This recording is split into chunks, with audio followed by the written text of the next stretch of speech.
जो अज़म जुआ रखते हैं, साहिल है इन्हीं का, हारे हुए लोगों का किनारा नहीं होता। जनाबे सदर, मोहतरम सामीन और मेरे हम फिक्र साथियों, अस्सलाम वालेकुम।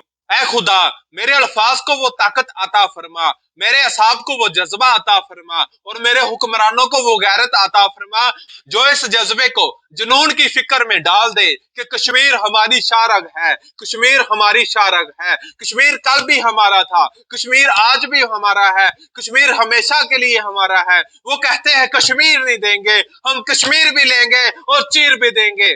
1947 को सिर्फ पाकिस्तान ही नहीं, कश्मीर भी आजाद हुआ था, तो फिर सिर्फ आजादी पाकिस्तान को क्यों, कश्मीर को क्यों नहीं? दो कौमी नजरिए की वो असास जो क़यामे पाकिस्तान का सबब बनी, वो दो कौमी नजरिया क़यामे कश्मीर के लिए भी बराबर का हक रखती है, तो ये सिर्फ पाकिस्तान के लिए क्यों, कश्मीर के लिए क्यों नहीं?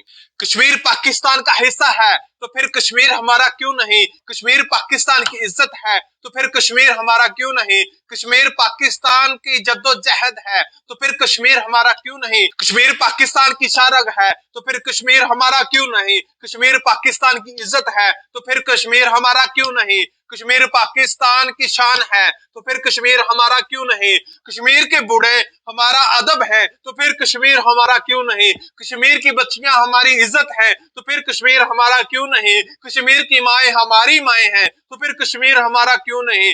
कश्मीर के जवान हमारा फ्यूचर है, तो फिर कश्मीर हमारा क्यों नहीं? कश्मीर के बच्चे हमारे बच्चे हैं, तो फिर कश्मीर हमारा क्यों नहीं? अक्सरियत में कश्मीर के लोग आज भी आजादी की जद्दोजहद में तड़प रहे हैं, लेकिन उन्हें आजाद नहीं किया जा रहा। 74 साल गुजरने के बाद आज भी कश्मीर लहू लहू है, आज भी कश्मीर लहू लहू है, लेकिन उनकी मदद के लिए कोई नहीं निकल रहा। कश्मीर की माएँ रोजाना दरवाजा खोल के ये तकती हैं, कोई तो सलाहुद्दीन अय्यूबी आएगा, कोई तो मोहम्मद बिन कासिम आएगा। कब आएगा ये मोहम्मद बिन कासिम, कब आएगा सलाहुद्दीन अय्यूबी? ये सलाहुद्दीन अय्यूबी, ये मोहम्मद बिन कासिम कौन है? ये हम लोग ही हैं, हमारा जज्बा है, हमें इसके बारे में फिक्र करनी पड़ेगी, हमें ही इस बारे में सोचना पड़ेगा। हम सब इस्लामी अमालक को इकट्ठे होकर इस पर अमल करना होगा और हमें कश्मीर का साथ देना होगा। इसके बगैर कश्मीर आजाद नहीं हो सकता। वो कहते हैं कश्मीर है जन्नत, वो कहते हैं कश्मीर है जन्नत।